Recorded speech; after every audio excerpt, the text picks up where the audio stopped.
গত অনুষ্ঠানে একটা প্রশ্ন একজন ছুড়ে দিয়েছিলেন।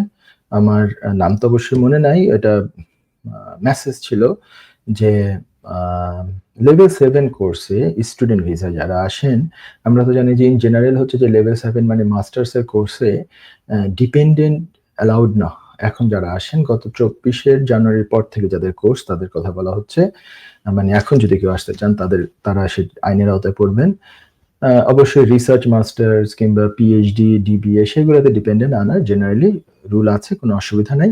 বাট মাস্টার্স লেভেলে তো নাই ইন জেনারেল। হাউএভার প্রশ্নকর্তার প্রশ্ন ছিল যে উনি রিসার্চ করেছেন যে দেখেছেন যে গভর্নমেন্ট স্পন্সরড যদি কোর্স হয় মানে গভর্নমেন্টের স্কলারশিপ নিয়ে যদি কেউ কোর্স করে তাহলে সেক্ষেত্রে মাস্টার্স লেভেলেও ডিপেন্ডেন্ট আনা সম্ভব। তো ওনার প্রশ্ন ছিল এটা কি ইউকে গভর্নমেন্টের হতে হবে নাকি বাংলাদেশ গভর্নমেন্টের হলেও চলবে? আমি অবশ্যই প্রশ্নটা পাওয়ার পরে আমি বলেছিলাম যে আমার হয়তো জ্ঞানের ঘাটতি থাকতে পারে।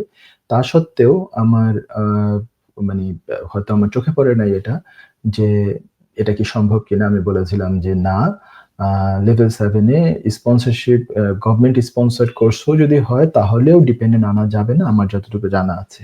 তো আমি আবার এটা রিচেক করেছিলাম পরবর্তীতে কারণ আমি একটু কিউরিওসিটি জেগেছিল এবং আমি আরো ইমেইলও পেয়েছিলাম।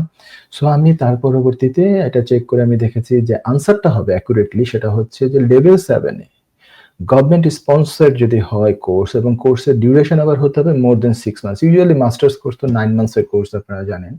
তো সেটার জন্য সে ডিপেন্ডেন্ট আনতে পারবে কিন্তু। এবং এই গভর্নমেন্ট স্পন্সরড যদি হয় মানে স্কলারশিপ যদি পায় এবং সেটা গভর্নমেন্ট বলতে বাংলাদেশ গভর্নমেন্টের হতে পারে, যেকোনো গভর্নমেন্টের হতে পারে। এই দেশের গভর্নমেন্ট তো হতেই পারে, বাংলাদেশের গভর্নমেন্টের হতে পারে। এটা কিন্তু কোনো অর্গানাইজেশনের হলে হবে না। যেমন কোনো চ্যারিটি অর্গানাইজেশন হতে পারে কিংবা কোনো এমনি কোনো একটা মানে কি বলে তারা বৃত্তি প্রদান করছে, কোনো পার্টলি বৃত্তি প্রদান করছে, এগুলো দিলে হবে না। ঠিক আছে? কিংবা ইউনিভার্সিটি থেকে স্কলারশিপ পেয়েছে, ওটা দিলেও হবে না। কারণ ইউনিভার্সিটি থেকেও তো স্কলারশিপ পায়।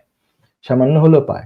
অনেক সময় ইউনিভার্সিটির স্কলারশিপ পাওয়াটা একটা প্রেস্টিজিয়াস ব্যাপার হয়ে যায়। আমার হঠাৎ এখন এই মুহূর্তে মনে পড়ল যে আমি বার যখন পড়াশোনা করি, বারের যে কোর্স ফি ছিল সেখান থেকে আমি আমার ইউনিভার্সিটি থেকে আমি ছোট্ট একটা স্কলারশিপ পেয়েছিলাম। ওটা আমি খুব খুশি হয়েছিলাম। আমার আল্লাহর রহমতে টাকার সমস্যা ছিল না যে আমি টাকাটা দিতে পারবো না তা নয়। কিন্তু আমাকে যে তারা আমি এপ্লাই করেছিলাম মেরিটে তারা আমাকে এইটুকু যে ১,০০০ পাউন্ড স্কলারশিপ দিয়েছিল। যদিও আই আই দ্যাট ওয়াজ মানে ভেরি চার্মিং ছিল আমার জন্য। স্কলারশিপ পাওয়াটা হচ্ছে যে এটা হচ্ছে যে আপনার কাছে মনে হবে যে আপনি সামথিং ইউ হ্যাভ অ্যাচিভড। আপনার এটা রিকগনিশন এসছে। সো এটা হতে হবে কিন্তু ইউনিভার্সিটি না অন্য কোনো কিছু না গভর্নমেন্ট সরাসরি গভর্নমেন্টের হতে হবে। যদি এটা হয় তাহলে ডিপেন্ডেন্ট আনা যাবে। তো এটা একটু রেকটিফাই করে দিলাম। লাস্ট উইকের একটা প্রোগ্রামের কোয়েশ্চেন আমার রিসার্চে আমি পেয়েছিলাম। Thank you.